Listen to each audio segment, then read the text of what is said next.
বন্ধুরা, আমরা রেস্টুরেন্টে গিয়েছি অথচ মায়োনিজ দিয়ে কোনো সুস্বাদু খাবার খাইনি, এমনটা তো হয়নি, তাই না?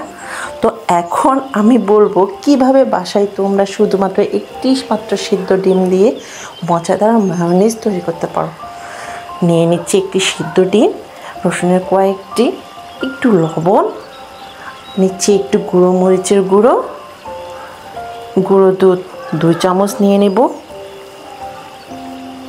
স্বাদ মতো নিয়ে নেব চিনি 1 চামচ নিলেই চলবে, আর তেল নিতে পারো 3 থেকে 4 চামচ।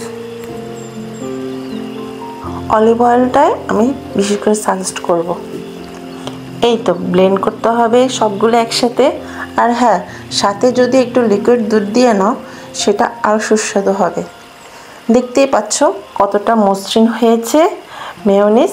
তোমরা চাইলে বাসায় তৈরি করে নানা রকম মজার খাবার দিয়ে সেগুলো খেতে পারো। এই মেয়োনিজটা দেখে একেবারেই মনে হচ্ছে না যে এটা আমি বাসায় তৈরি করেছি, হুবহু রেস্টুরেন্টের মতো যেমন দেখতে হয়েছে তেমন খেতেও হয়েছে। তো আজ এই পর্যন্ত, বাই বাই।